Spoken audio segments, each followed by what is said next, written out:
Hello and welcome to Allegedly Astrology. Each week we break down the astrology that happened during some of the biggest scandals and events in history. Thanks so much for everyone to listening to our show. And if you want to support us, you can leave us a 5-star review and subscribe on whatever podcast platform you're listening on. And if you do leave us a review on Apple Podcasts or Spotify and DM us a screenshot of that review, we'll make you a custom meme of your big three and send you a quick write-up about it. We also have a very cool and exclusive Patreon. So if you want more awesome astrology content, join us at patreon.com/allegedlyastrology. Then make sure to follow us on social media. We're Allegedly Astrology on Instagram and TikTok and YouTube, and Allegedly Astro on Twitter. And you can visit our website, allegedlyastrology.com, to learn more about us, the show, look at select transcripts and charts, and book a reading with Dana. Hell yeah. So, with that, today is our season 7 finale. Oh my God. I can't believe it. It went by in a flash. But we're talking about something really good today. And so, Dana, what is it? What is it that we are discussing on our season 7 finale? We're actually discussing something that I predicted. And it's she did. The Blake Lively drama. Dun, dun, dun. And this was a request from Michelle and Brenda. So if you want to be like them, I mean, this is the last episode of the season, but we are always taking requests. So Especially from patrons.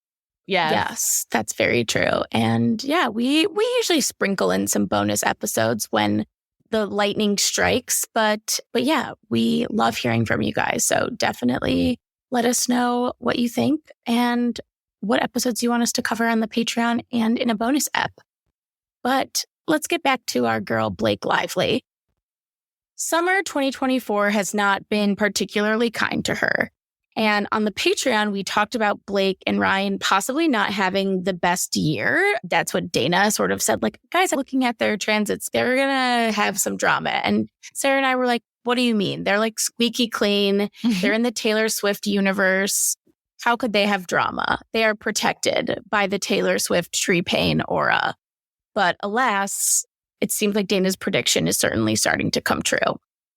So let's see where this started. So Blake Lively starred and executive produced the movie It Ends With Us, which is the book that was made into a film. And it's the second biggest movie in America right now. But it's the conflict surrounding the film, not the film itself, that everyone is talking about. And she's seemingly not getting along with the film's director and actor, Justin Baldoni, and a lot of people are on Team Justin's side. So let's learn more about what's going on with Blake and her astrology. Okay, so just a quick, recap on who Blake is. Blake Lively is an American actress. She's the daughter of actor Ernie Lively. I didn't realize she was a Nepo baby until, honestly, at this moment. But she had her breakthrough role in the Sisterhood of the Traveling Pants, and she just is well known for her portrayal of Serena Vanderwoodson in the CW, RIP, I think. I don't even think the CW exists anymore. Teen drama TV series Gossip Girl. Which is so funny because all of the movies she's in are book adaptations. Gossip Girl's a book, Sister of the Traveling Pants. I was obsessed with Gossip Girl in grade school. With Gossip Was Girl. Age of Adeline a book? Oh my God. Sounds like it was. God. Remember that? I feel like we watched I think we watched it. Like, what? Yeah. I do remember watching that at our old apartment. Doesn't she get hit by lightning or something? It's so weird. And then she never ages or something. Yeah, she's in a car accident. She's driving in the 20s and then it's like the 90s or is it like modern times? And she's walking around like it's 1924 or like 1944. I think maybe she's in the 40s. Yeah, whatever. Either way, she's walking around and acting like she never adapts to the modern life. But she just still acts like she's sucking the olden days. But yeah, her dad, the actor, played her dad in the Sisterhood of the Traveling Pants. That's her real dad. That's also her real face. Oh, Dana. She has some of the best work ever. She's a beautiful woman. It is. And she was cute before too. Exactly. So yeah, Blake has been in a bunch of movies that were books at one point. And she's famously friends with Taylor Swift. She's married to famous actor Ryan Reynolds. And she has many side businesses. She has Betty Buzz, which is a line of non-alcoholic drink mixers. Betty Booze, which is a line of alcoholic canned cocktails. Blake Brown, a hair care line. Never heard of that. It just came out. Oh, okay. Wow. I'm slow on the uptake, I guess. All right, Dana. So the moment of the big reveal. What is Blake's big three? Okay, Blake Lively was born on August 25th, 1987 at 5:07 a.m. in Tarzana, California. And she has a sun and moon in Virgo and a Leo rising. So she's a That tracks so She's so much. Virgo. Wow. Yeah, Holy and she's so shit. second house. And she has she's a 5-planet Virgo stellium of inner planets. Oh Her my only God. planets that aren't in Virgo that are in the 7 inner traditional planets are Saturn in Sagittarius and Jupiter in Aries. So they're both fire, which I'll get to later. But sun in Virgo, so she's put together, she's orderly, she has a critical eye, critical mind, she's obsessive, maybe compulsive, clever, particular, intellectual, neurotic, or anxious. It's in her second house of resources and self-esteem, and the sun is vitality, and it's also her chart ruler since she's a Leo rising. So the sun is her in her chart. That's her game piece, kind of. So with her chart ruler being her sun and it's in Virgo in her second house, her self-esteem is very important to her, and she's conscious of that. And then Virgo is truly such a perfectionist. So she's under a lot of pressure to be perfect. Maybe it's both self-imposed, both learned. It's, coming from every area of life. And being or looking perfect, or however she defines perfection, is her primary sort of natural resource in life. Her instinct is, if I become perfect, I will have more. I'll be more secure. So her survival, depends on fitting into whatever mold that she and or society conceive as perfect. And seeming not perfect is a threat to that, right? So she's ruled by Mercury, or her sun's ruled by Mercury in Virgo, which is domicile and exalted. She's intelligent. That's a major tool in her belt, is being clever, being able to outsmart people. She's confident in her words and her ability to manifest language. Maybe she'd manifest stuff. I don't know. And she was born on a Mars Cazimi. So she's tough, powerful, driven, goal-oriented.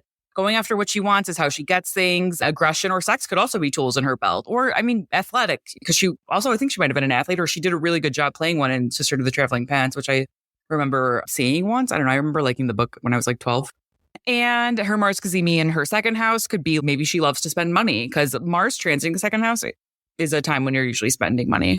And so she also was born roughly 2 days after Venus Cazimi, and she also has Venus in fall in Virgo. It's just outside the Cazimi range, so it's subsumed by the sun rays.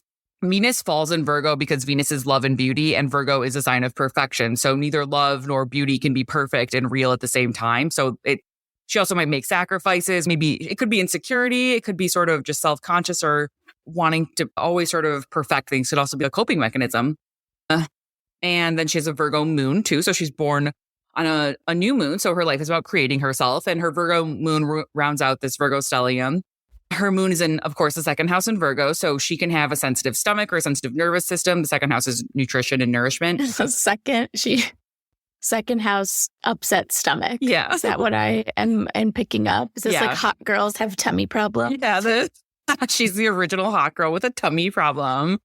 And she's also probably good at compartmentalizing emotions. Emotions can maybe also be tools. She's an actress, so I would assume as much, although I've seen her acting, so I don't know.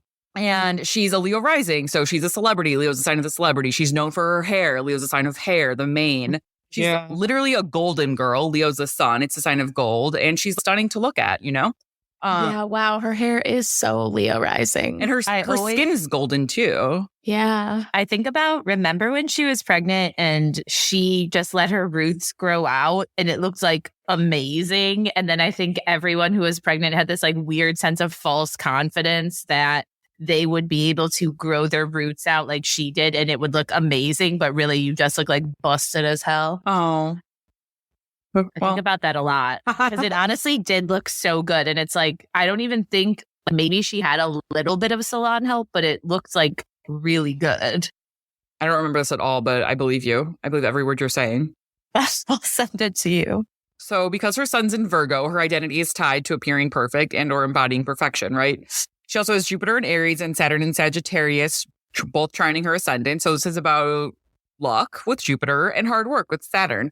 Saturn in fifth house. Oh, and the trines mean that these things are natural to her. She gets lucky for sure. She's a Nepo baby, right? But she also wants to work hard. But yeah, so Saturn in her fifth house, this is about being a parent, and she takes being a parent very seriously. Saturn's a planet of being serious, and the fifth house is children. Parenting could also be an area of life where maybe she struggles more than others, or maybe where she finds trials and tribulations, or she might struggle with creativity.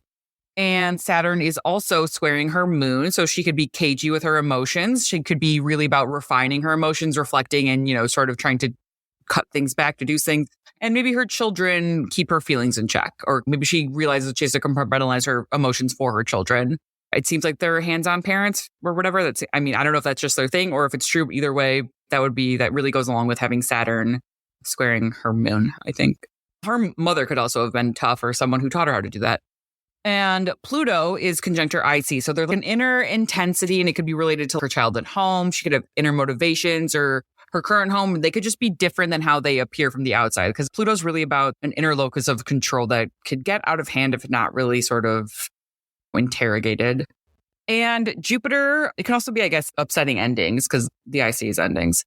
So Jupiter stationed retrograde 5 days before she was born at 29 degrees Aries, the final degree of Aries. So Jupiter is a big player in her chart. And that's, of course, the planet of luck, favor, popularity, iconicness. And it's in her natal ninth house of gods and goddesses, or the third house is actually the house of the goddess. But Saturn stationed direct 6 days before she was born in Sagittarius. So Saturn also is still in her chart, making these two planets in fire signs really intense.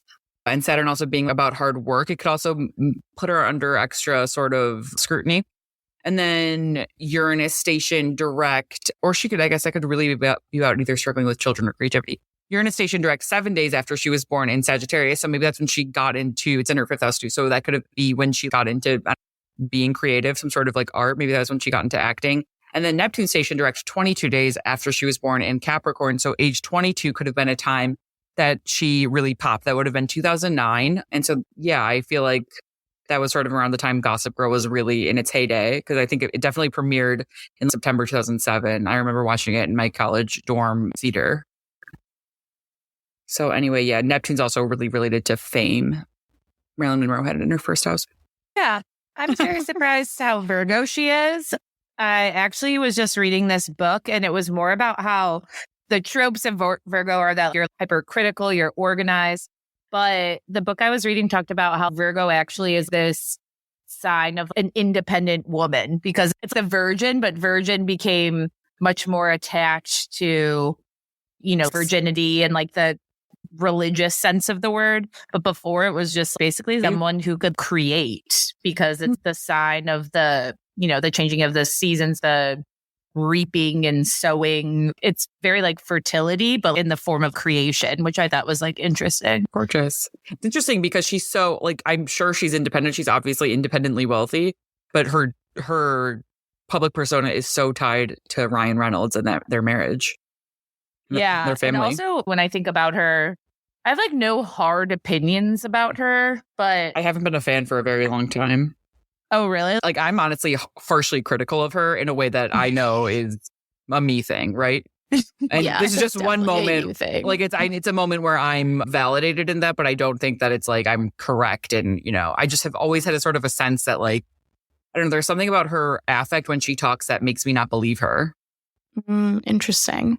Yeah, I feel like she went through a phase, and I don't know if this is just like she's maybe now done giving birth and she's kind of trying to come into her own again. But I feel like she's took a hard pivot towards motherhood being her identity, which I can see in this Virgo-ness of she's taking that job so seriously, like that's her only job. But now I feel like she's trying to break out again because she doesn't like to share her children with people, but motherhood is a part of her identity. So it's kind of hard because you're not seeing that. But I don't know. Anyway, I think this all makes a lot of sense. And yeah, I can't wait to hear more about how this Virgo-ness is having the media come for her. Well, I think too, as we get into the drama, now seeing that she has a Virgo stellium, especially a Virgo moon, I now kind of believe what is going on in the media. And I feel like she's more facts over feelings. So I think in her mind, well, we'll get into it later, but I think I understand like why she probably did what she did. But then let's get into Justin Baldoni. He is an American actor, filmmaker, author, and podcast host, and he's best known for his role on Jane the Virgin, a show that I personally never watched. Same. So he is a new person. Oh my God, I loved that show. You didn't like that show? I just didn't watch it. I think it was great. I just never did watched actually it. like it. I'm just like not a person that watches shows on regular TV. I don't watch shows on regular TV anymore, but this was sort Stop of it, on Elise. the You're cusp. tacky. You're tacky. I'm tacky. Blair Waldorf is tacky. But anyway, he also was known for directing films like 5 Feet Apart and Clouds. Two films I've never heard of. Also things that, He's very good at going viral online. His engagement video to his wife has like 14 million views on. Oh my God. It was a very elaborate proposal. It was crazy. I don't love that he filmed it, but I get Well, it was like a video. I don't know. It was I need to shut the fuck up. I'm being a bitch. But anyway, he also created a digital documentary series, My Last Days, which is a show about living as told by the dying. I've been very into euthanasia documentaries recently. I should watch that. And the show eventually became one of the most watched documentary series online. I'm glad you think that's funny, Dana, that I want to explore death. But back to Justin, he also is very much about examining masculinity. I think this is also like something that plays into the feud we're about to talk to. He's a very like emotionally intelligent man. He talks about what it means to be a man. He's had a very famous TED talk about it. He released a book called Man Enough, Undefining My Masculinity. There's a podcast about it. He is the one who reached out to the author of It Ends With Us and was like, I love this book. I want the rights to it. So respect. He's very invested in telling this tale. Yes. And he has a production company. He produces a lot of television films. We'll get into that more in a bit. But Dana, let's get into his big three. I'd be shocked if he doesn't have some cancer placements. Let's see. All right. Put your shocked pants on. What? He was born on January 24th, 1984 at 8:30 p.m. in Los Angeles, California. And he has a sun in Aquarius, a moon in Scorpio, and a Virgo rising. Wow. Okay. Not what I would have guessed. Well, so you were thinking the moon as the mother. The moon in Scorpio is in fall. So it's really sort of about getting to the root of those things, I think, is what I suspect, right? But he also has a Cancer 11th house. So his audience is sort of oriented towards like, Cancerian women topics. things. Yeah. Women things. Feelings. So his sun is in detriment in Aquarius. So he's an iconoclast. He's intelligent. He's stringent or disciplined. He gains power and celebrity independently rather than from like industry acclaim or behind closed doors. That's usually how Aquarians either have to do it independently or sort of in the shadows. And also is interested in humanitarian efforts. It's in his 6th house of service and or subjugation. These parts form his identity in some ways. Also, physical health or illness are centered in some capacity in his central story in life. And his sun squares its ruler, Saturn in Scorpio, in the 3rd house. So sibling relationships could be tough or intense. They can change him on an alchemical level. He's also likely driven to be a writer, probably had an intense, challenging, and or rigorous K through 12 experience. Also, he could just be really committed to sort of like local order in a way. I don't know. The 3rd house is like, what's your community? And so Saturn's also commitment. And his moon, of course, is in fall in Scorpio. So this is about emotional struggles. Maybe his mother was tough on him, or maybe she probably experienced tough struggles that he witnessed. People could deny his right to feel or express emotion. So he had to be taught that maybe as opposed to developing that skill early on, which is maybe probably why he takes it so seriously. That's one reason why planets in fall can have skills in the areas that they are expected maybe to lack skills in, because they have to develop them and work on them and hone them. And so it seems like he's very sort of aware of and interested in emotions, right? Male emotional development or something.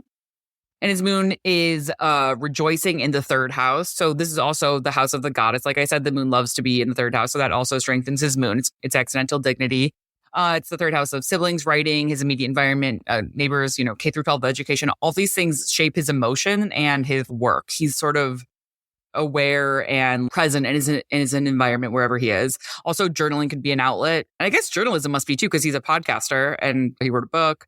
So writing. And then it's in a stellium with his Saturn, which is discipline, challenges, trials and tribulations. Pluto, which is, the intense planet related to power, manipulation, transformation, sex, conversations about sex, and generational pathologies. And Mars, which is in domicile, which really strengthens the stellium. Since, Mars and Scorpio is at home.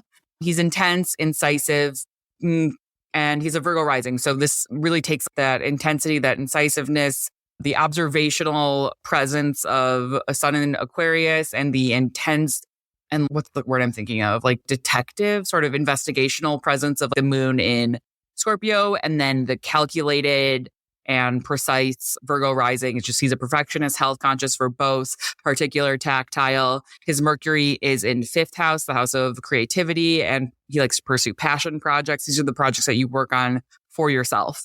And then you can put them out there and make money, but it's not work that's produced for an audience. It's work that's produced for you that an audience can benefit from.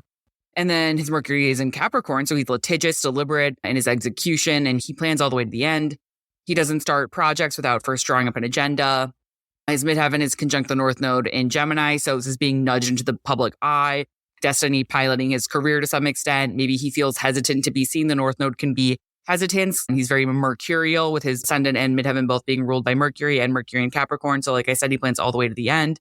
And Jupiter is conjunct Neptune and is in Capricorn in his 5th house. So he's creative. Jupiter's in fall in Capricorn. So he has 2 planets in fall, but he has to make do with less, and people might not be very generous with him, or his work can feel large and confusing. I will say, as we get into their disagreement, I find it very interesting that he's a Scorpio moon and Mars, because I feel like he is being very controlled, but a Scorpio never forgets. So I feel like he's going to hold a grudge for a while. Yeah. And it's funny too, how skilled he is sort of at saying nothing, but getting his point across. Yeah, exactly. I do feel like the Virgo energy on that set must have been psychotic. Like, Ryan Reynolds is also a Virgo rising. Oh my God. It's just like, why? No, they should. This is why you need to hire astrologers before you go into business with people, because Dana would have been like, this is a disaster waiting to happen. So they're like 3 people who think they know best in their ways. I do feel like that part where you said about his midheaven conjunct the North Node in Gemini, where he was sort of nudged into the public eye. He doesn't give off the type of like, I want to be famous type of person. Like, he's sort of like, oh, this happens to be what I'm good at and what I like to do, but I'm not in this for fame. Yeah, neither Sarah nor I had heard of him prior. Exactly. So when we're looking at the movie, It Ends With Us, we've already kind of touched on this, but again, it's adapted from this best-selling novel from Colleen Hoover, and Justin, again, acquired the rights to the film through his production company. He is the director. He also is the actor, the main love interest in it. And then Blake Lively is also the main actor, but she's also the producer. His name... It's literally Ryle, like Lyle with an R. Yeah. Kyle with an R. Yeah. Kyle with an R. Lily Bloom is a florist, so that's what her name is. And Ryle is abusive, so he gets riled up easily. All the names to what the people do. Are you serious? Yeah, I read about this too. I really don't want to talk shit about Colleen Hoover, because she's really an interesting story, like, and good for her, honestly. No shade to her. Her writing is not particularly good. I would say, I don't know. I am obsessed with the story, what the story is about, which I also read about, which is apparently it's about a woman who writes to Ellen DeGeneres about her abusive relationship, and it includes that the thing that she was most turned on about was like when she was a teenager and she was groomed by this older guy and then the thing that turned her on the most was when they rubbed shit on each other. Cow shit. What? Yeah. I think Wait. That can't be real. I sent you guys the clip, I think, from... I was reading a thread of quotes from her books, and I was like, God, I need to start reading these. These are wild. I feel like I have heard that, but I didn't know if it was like people making fun of the book, or a lot of the material about the book or from the book sounds like stuff that you would produce if you were making fun of a book. Is what I've surmised, but that doesn't diminish the fact that it's about a story about domestic violence, of course.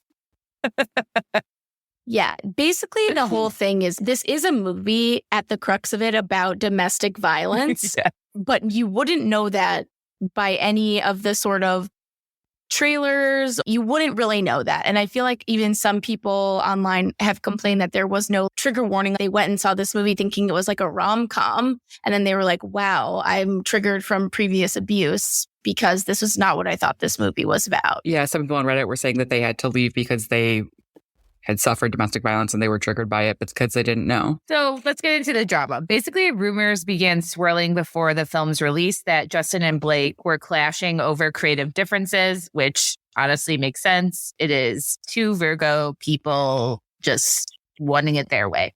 And this allegedly led to two different cuts of the movie emerging. Yes. Which from what I've heard it's not a completely insane thing that there were two cuts of the movie. Like, right. And she's like an executive producer.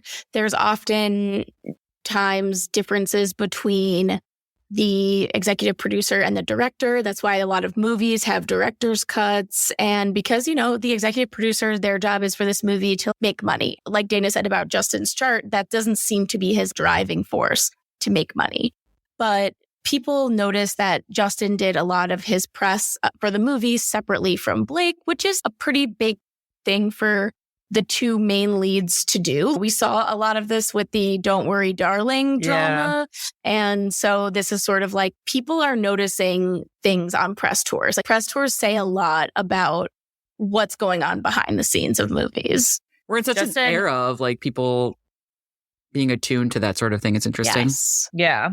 Well, also now everyone's so hyper-focused on people's lives that it's very easy to notice that.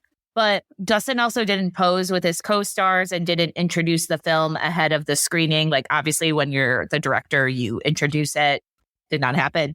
And it also seems that Blake and this other actor, Brandon, and the author, Colleen Hoover, don't follow Justin on social media anymore. So that's kind of a red flag. So what happened during the film's premiere? Okay, so the premiere was in New York City on August 6, 2024 at 7 p.m. And this chart has a Leo sun, a Virgo moon, and a Capricorn rising. So celebrity criticism and scrutiny are on the menu. The Leo sun shines on, this big celebrity packed event. The Leo sun is in domicile. It's at home. The Virgo moon is critical and detail-oriented. There's an awareness of how emotions and details around emotions are handled. It's ruled by Mercury, which stationed retrograde less than 2 days earlier on August 4th, which actually is the day that I predicted that Ryan Reynolds and Blake Lively, quote, might have drama next spring for like 2 to 3 years in the text. And okay, so releasing a movie within 2 days or within days of Mercury stationing retrograde is not something I would recommend. It's one way to live, in the words of Bright Eyes, but it's a bad idea unless you are trying to drum up drama, especially though since Blake is a super Virgo and Justin's a Virgo rising, and Ryan Reynolds is also a Virgo rising, but that could be another story in another episode. Mercury stationing retrograde in the sign of its domicile and exaltation is busy and ready to scrutinize. It's aware of every detail. Everything gets picked apart. The Capricorn rising is calculated and intentional, serious, and it's retrograde in the third house of communications in Pisces. This house relates to how the cast talks about the movie as well as cast relations. And Pluto in Aquarius is rising too. And that's about drama and power games. And also sort of like the dominating resources, like sort of like Blake and Ryan, I guess, winning out because they are dominating the resources. They're the producers. They have money sunk into this as opposed to just like a vision. And the midheaven is in Scorpio in the 11th house of audience and fans. It's ruled by Mars in the yappiest of signs, Gemini. And it's conjunct Jupiter. So it's amplifying gossip in the 6th house of service and work. So how the actors are serving the public and handling things is, what's being talked about. And with Jupiter and Gemini, some rumors are not the truth. So there are stories that are at odds with one another.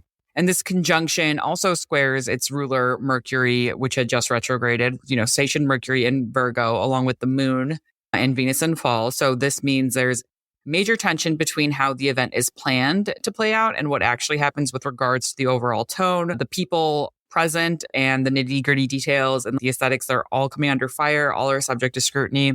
And the Mars-Jupiter conjunction in Gemini also squares Saturn in Pisces, making people ever more likely to be discerning, especially with regards to how victims are treated, handled and addressed.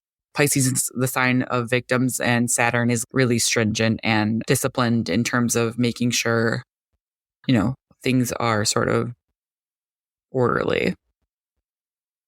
I mean, yeah, this doesn't seem like the best time to promote a movie. I should agree. Again, you need to consult astrologers, Hollywood, would save yourself a lot of problemos. And yeah, more press came out that Blake's husband, Ryan Reynolds, was more heavily involved in the movie than it was originally reported, and that he made significant creative contributions. Blake said that he actually wrote the pivotal rooftop scene between Lily and Ryle, and went on to say, he works on everything I do. I work on everything he does. So his wins, his celebrations are mine and mine are his. I mean, he's all over this film. Honestly, could you imagine? I would be like, get the fuck out of this set. But I mean, I guess you can't say that because she's the executive producer, but it's also, that is a crazy thing to do. To just invite your husband. Justin said he was unaware that the rooftop scene with Blake was actually written by Ryan Reynolds. So that's so awkward. So awkward. And yeah, besides these rumors, people on set claim that Justin and Blake didn't really get along the whole time. Again, that Virgo energy, not a groove. Said that Justin fat shamed Blake by asking someone how much she weighed, but because there was a scene involving the two of them that requires that he pick her up, and he had like a back issue and he was afraid of hurting his back. So that's he sixth house thought. He's, yeah, I don't know. Illness and injury. I mean, I feel like that's not that weird to inquire if you have a back injury, but I also think it was probably just not the best timing because Blake has just had her fourth child. So I feel like if somebody was like, yo, that guy just asked how much you weighed because he's afraid of crumpling under your body. Like it does. Yeah, that doesn't make you feel good by any means.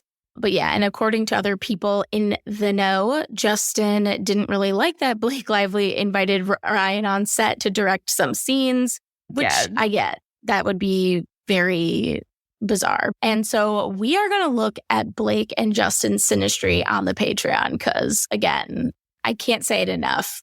The Virgo-ness is going to Virgo. Seriously. And of course, in addition to this possible feud, Blake is also facing a lot of controversy back from how she promoted the film. Like we were talking about, a lot of people didn't realize that this movie had any domestic abuse involved. People are being very critical of her and how she chose to promote the film. She's framing it as this girl power friendship anthem film, and she's constantly promoting her products during it, like her new hair care line. She also said, grab your friends, wear your florals, and everyone's like, what are you talking about? Even though she's being deranged, honestly, I saw the trailer once and I was like, is this about domestic abuse or something else? And then I Googled it and I found out it was. So I know for some reason I'm such a pathological contrarian that I'm like having to take her side. Okay, so I've heard that there's multiple trailers. Okay. The trailer that I saw was her and this other woman in a flower shop becoming friends. So I feel like you would not. And then it was called It Ends With Us. And I was like, in my head, just from the title, I was like, I assume there's something else happening here. But the trailer I saw was literally just like, it looked like two women becoming friends. Yeah, that's not the one I saw for sure. Yeah. There's one that a cut from Justin, and then a cut that Blake and Ryan paid their editor that they like to work with to do it. And that's the cut with the Taylor Swift song in it. That's the trailer with the Taylor Swift song. And then I guess there was some back and forth. Apparently, Dumois reported that I guess they told Sony that if they wanted to use a Taylor Swift song, they had to go with Blake's cut. So I don't know. I don't know which one I've seen, honestly. I think I saw the one with Taylor Swift's song in it, but I think I saw a completely separate one, so I don't even know what I'm talking about anymore. But anyway, because haters keep hating, people have gone into the archives and have found other interviews where Blake seemingly like rude to reporters or just kind of like flippant, and she just isn't necessarily the best at interviews in general. Yeah, the one that I saw was actually very painful. I couldn't watch the whole thing because basically what happened was Blake had just announced that she was pregnant. And then this interviewer went and was like, oh, congrats on your little bump. And then Blake in response was like, congrats on your little bump. And then it was like she was obviously like mad, like that it was clear like she took it that the interviewer was implying she was fat, but it was like, no, she literally just is congratulating you on being she was pregnant. Like 8 months pregnant. Told everyone you were just pregnant. And then it was so awkward. Yeah, it was pretty cringe. She was with Parker Posey, who I love, but they don't make eye contact with the interviewer, and Lively continues to dismiss the interviewer, and she kind of pretends as if she wasn't in the room. And yeah, the interviewer said she wanted to quit her job over this. No, it honestly was very uncomfortable to watch. I was like, I can't believe someone is filming this. Yeah, I only watched the first acting this way. part 2. But people also remembered that, right after what they were actually promoting was a film that was directed by Woody Allen. And this was around the time that Ronan Farrow just came out with a column in the Hollywood Reporter saying that, the way that the movie industry responded to his sister Dylan Farrow's sex abuse allegations against her father were non-existent, like no one cared. And Blake was like, oh, from my experience, Woody Allen has been very empowering to women. And everyone was like, this is awkward. And then they also brought up the fact that Blake and Ryan got married on a plantation. So, yeah, I mean, everyone who gets married in South Carolina, you can reasonably infer that it was on a plantation. So what's going on with our transits right now? Okay, so the first note I have about this is, whoa. Using whole sign monthly perfections, Blake was in whole sign yearly and monthly perfections. She was in a first house Leo sun year and a 12th house Cancer moon month. And the premiere coincided with her lunar return down to the minute. So her lunar return perfected at 7:02 p.m. Eastern and the premiere was at 7 p.m. But like they're both at 12:56 Virgo. So the first house is about Blake. So this year is about her health, her perspective, how she sees herself and how others see her. She's in the spotlight, but she's also under the microscope. In her solar return chart, Venus retrograde was conjunct her natal ascendant. And in her August lunar return chart, the sun was conjunct her natal ascendant and solar return Venus retrograde. So we remember summer 2023 when Venus retrograded in Leo and a ton of celebrities broke up and got divorced. So Blake's sort of getting that energy with the premiere since it's activated in her solar return chart and her ascendant ruler was conjunct her ascendant. She's in the spotlight. And with the sun conjunct the solar return Venus retrograde, though, it's shining a light on less favorable attributes and she's losing favor, Venus's favors and adoration. So she's losing these favors that she's gained with the public, throughout the past. And it's also, since it's retrograde too, it's also looking back to the past and focusing on things that have already happened instead of like, let's bring all this up. It's now rising to the surface. And this coincided with her Venus return down to the degree, 2 degrees Virgo. So her Venus is in fallen Virgo. This also sort of reaffirms people being less likely to be generous in their assumptions of her and her intentions. And the 12th month year or the 12th house year or month is going to be tough. The 12th house is secrets and her secrets are being spilled everywhere now. Her 12th house is Cancer ruled by the moon. So in her lunar return chart is extra sort of important this month.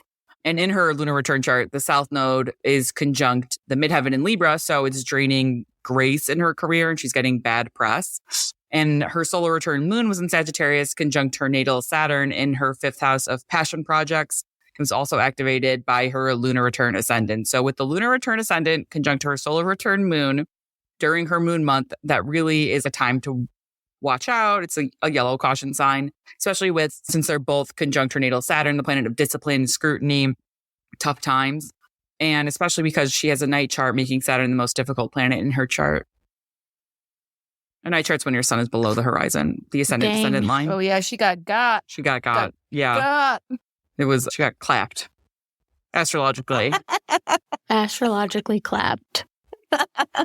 Dang. I think, again, Blake and Ryan have historically had very squeaky clean reputations. And I think this is all probably like very shocking and surprising for them. But hopefully everyone learns from this and we can all just move on. They don't seem like bad people. I don't know. So let's talk about what's next. So Justin, he was the one that reached out to the author Colleen Hoover to buy the rights to her book, but he also owns the rights to the sequel, It Starts With Us. And because the movie is doing so well, typically you would announce the sequel right away to keep everyone super excited. But because him and Blake are fighting, people are not sure what's going to happen because it is clear that odds are Blake and Justin probably will never work together ever again. But yeah, as we mentioned before, when Dana was saying like Justin can say a lot without saying much, he kind of made a sly comment to a reporter and said, I think Blake Lively is ready to direct. That's what I think. So yeah, what's going on, Dana? What do you think the future has in store for Blake? Will she be able to ride this wave?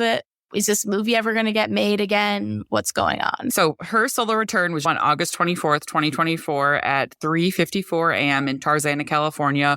Her solar return has a Leo ascendant, of course, a Virgo sun and a Taurus moon. But yeah, so she's in a second house Virgo Mercury year. So this activates her natal Virgo stellium, which once again has her sun, Mars, Venus, Mercury, and moon. It's an intense year. A lot is happening. Also her nodal return. So she's getting set straight on a path. And her nodal return slides right into the south node entering Virgo, which again is her profected sign.